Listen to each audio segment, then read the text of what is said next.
Hello YouTube, how's it going? This is the crossover and I'm back with another video. Today is going to be another one of my individual scouting reports for the 2022 NBA draft. And in today's video, we're going to be taking a look at Jake LaRavia, wing out of Wake Forest. So without any further delay, let's get straight into the video. Moving on, we do have some stats to discuss regarding Jake LaRavia as he is 20 years old, stands at about 6 feet 8 inches, weighs about 230 pounds, and has a 6 foot 9 inch wingspan.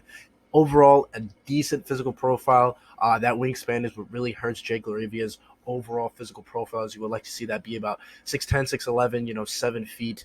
That would really help his case, and I think the lack of the wingspan to go with the lack of a real burst out there on the court, lacks some athleticism, some high end athleticism out there. It does hurt him in some areas, which we will discuss later. However, it's an all right physical profile. He's still tall enough and strong enough to really maneuver around both the perimeter and the paint. So decent physical profile overall. However, when we look at Jake LaRavia's on-court stats, this is where he shines.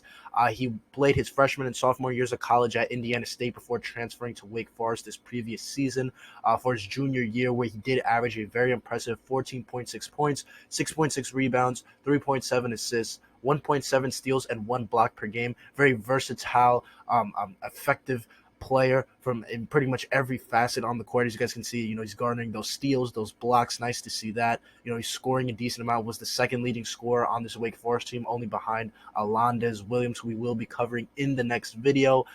Does a fair job of playmaking as well, and with those 6 rebounds, that's very impressive as well. Just kind of gives you a glimpse into Jake LaRavia's play on the court. However, the efficiency is even better than the on-court stats. As we can see, he has a 60.4% effective field goal percentage, which is very good. Shot 77.7% from the free throw line, which again, very good. And also shot 38.4% from the three-point line, which, as you guys can see, is just very good overall. Even though the physical profile isn't great with Jake, just the on-court stats and the production from pretty much every facet of the court kind of overwhelms that and just shows you what kind of a player Jake is. Moving on, I do want to discuss Jake LaRavia's strengths as a prospect. First up, I do want to discuss his shooting, where I believe him to be a very good spot-up shooter, really just an off-ball shooter in general. I think he excels specifically as a spot-up shooter. I think the mechanics are great. His guide hand and shooting hand are pretty much perfect alignment.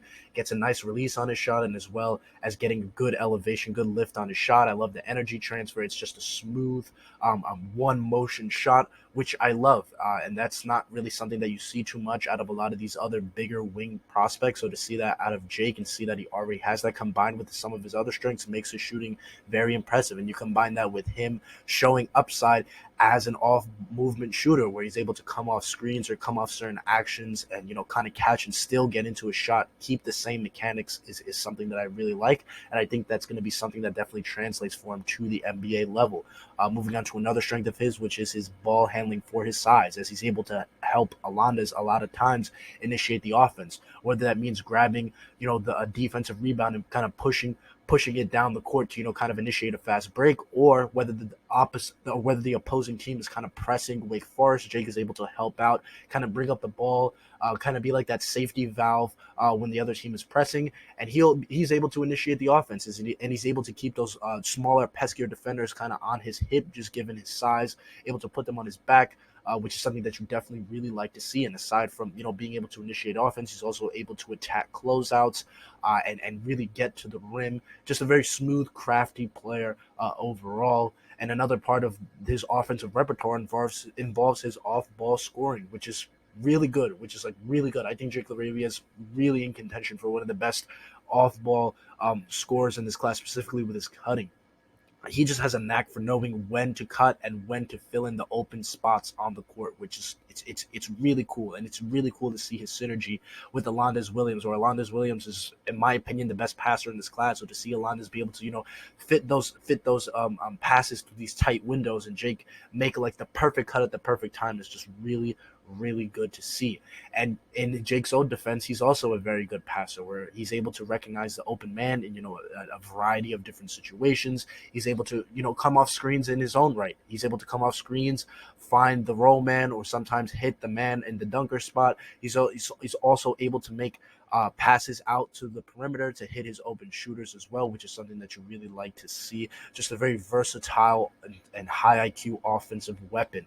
And that doesn't even mention his strengths on the defensive side of the floor, where he is an extremely versatile point of attack defender, where he's able to guard a multitude of positions incredibly well.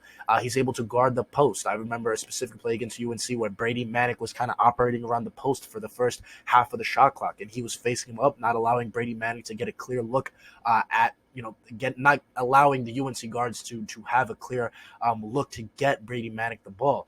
Then I believe it was RJ Davis called Brady Manick up for the screen. Jake LaRavia comes up to the level of the ball screen, traps RJ Davis. Then he's able to recover to Brady Manick, who kind of faded after the pick and roll or the pick and pop in this scenario, faded out to the top of the key, where Jake LaRavia was still also able to get out there, which wasn't even his original assignment, because usually when you trap the ball handler, it's the responsibility of the guy who's guarding the ball handler to kind of get out, right? Because it's kind of like a helping the helper situation. And then, but Jake LaRavia simply just ignored all that. The man that was helping him just didn't get out to Brady Manick. So then Jake LaRavia went out and got to Brady Manick and was able to contest the shot. So that's just an example of the versatility of Jake LaRavia as a pick and roll defender. He's able to guard out on the perimeter in isolation situations, and I think he does a great job of using his hands, which helps him a lot. As he's not the quickest player.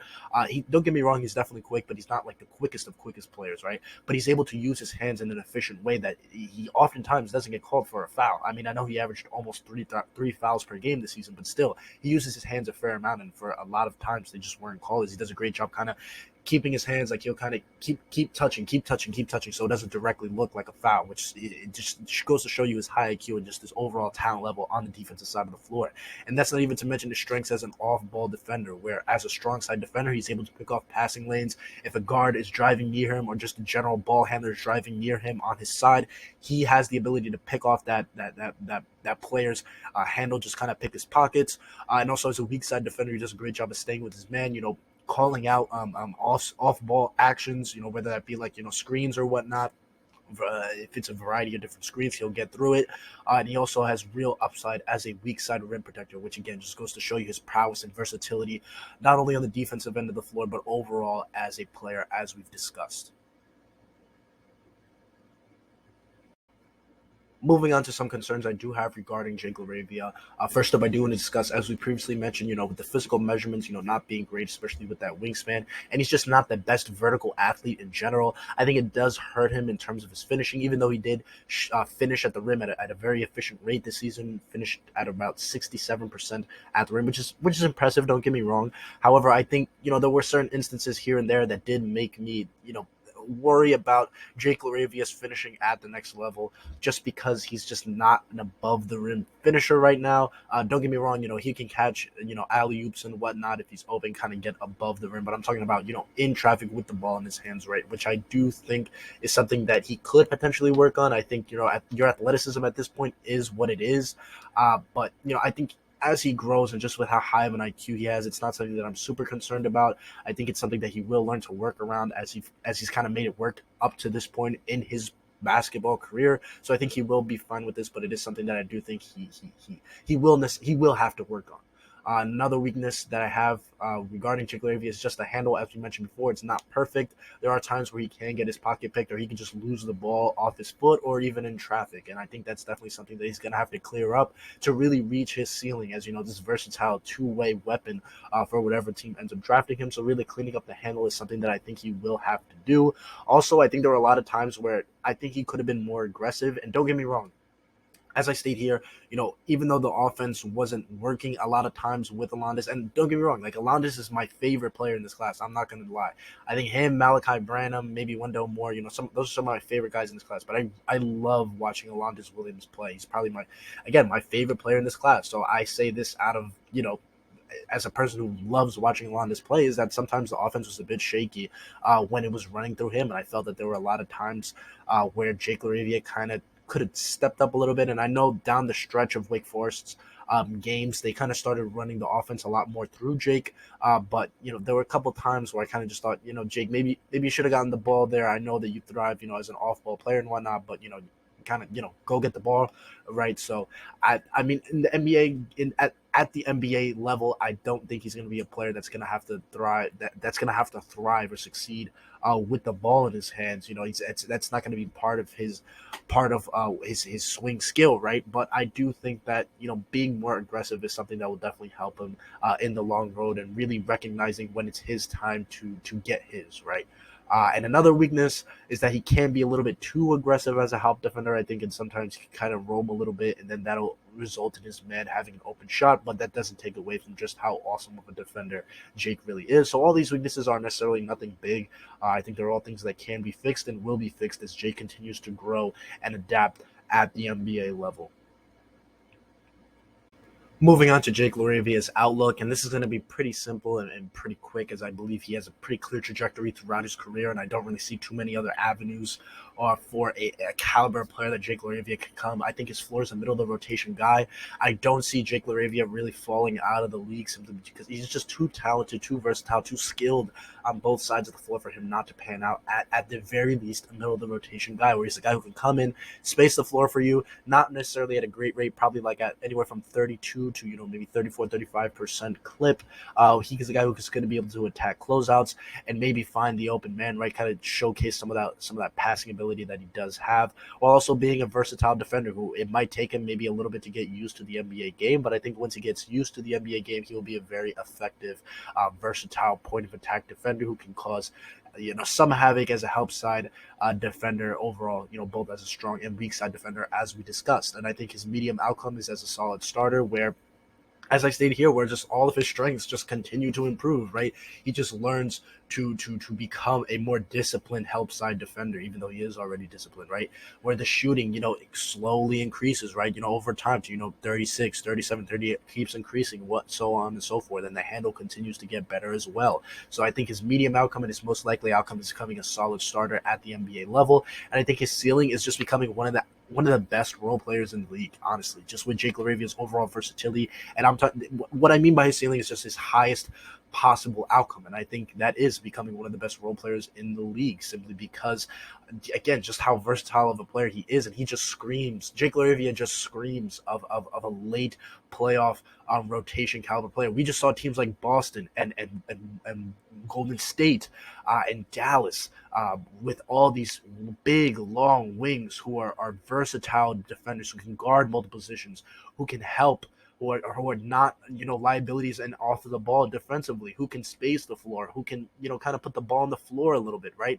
Even the putting the ball on the floor a little bit is a plus. So I mean, Jake LaRavia hitting his ceiling, improving with the handle, becoming a 38-39% 3-point shooter, being able to showcase that playmaking that he does have, while being able to guard some point guards, but mainly 2 through 4, some smaller fives, be it somewhat of a rim protector as a weak side guy, and be able to pick off passing lanes as a strong side defender. I mean, that just screams, of a very efficient, very effective role player, one of the best role players in the league, honestly. And for my comparison, I decided to include shades of Maxi Kleber, since he kind of reminds me a little bit of Maxi Kleber on the defensive side of the floor, a guy who can match up with bigs as well as kind of defend some guards and whatnot. Very very. He reminds me of Maxi Kleber on the defensive side of the floor, while on the offensive side of the floor, also a little bit of Maxi Kleber in terms of the shooting, but also a little bit of Gordon Hayward with his ability to kind of put the ball on the floor and kind of play make a little bit, be kind of like that secondary, tertiary playmaker for whatever team he ends up on. So Jake LaRavia, a player who I really like. As you guys know, in my latest mock draft, if you haven't watched it, please go watch it. In my latest video on part 2, I did have him going 26 to Dallas. I think that's a perfect fit, playing alongside my comparison for him in Max Kleber. So yeah, I think he's a mid to late first. And again, as I state here, I think he's going to be an efficient or a pretty effective, solid role player at the NBA level over the course of his career. And that's the end of the video, guys. Thank you so much for watching. Let me know what you guys think about Jake LaRavia in the comment section. And aside from that, I just want to quickly preview what's going to happen for the month of June. I do plan on making individual scouting reports on Jake's teammate, Alondes Williams. Even though I didn't have him in my first round mock, I still view him very highly, and I think he's worth making a video on. I also want to cover the 2 Arizona guys that I haven't covered, Dalen Terry and Christian Coloco, 2 guys that I did have in my mock draft that I think are also worth covering. Also, Santa Clara's Jalen Williams, a player who I had ranked pretty highly in my mock draft right around 21, 22, I believe, to the Memphis Grizzlies off the top of my head. So he's another guy who's I definitely plan on making an individual scouting report on, and then probably doing one more final mock draft as well as releasing my big board the day before the day of the NBA draft. And then, of course, after the NBA draft, I will be going through my personal opinions on every pick, not necessarily grading them, but just giving my individual thoughts on each pick in the first round and overall my thoughts on each team's draft. So you guys have those videos to look forward to. And the next video is, of course, going to be Alondes Williams, Jake's teammate. So keep a lookout for that. And again, aside from that, that's the end of the video, guys. Thank you so much for watching. Please subscribe if you haven't. And if you have, please share the video with a friend. I want to keep growing the channel, keep growing the community that we have. So again, yeah, that's the end of the video, guys. And thank you so much for watching and take care. Have a blessed day and peace.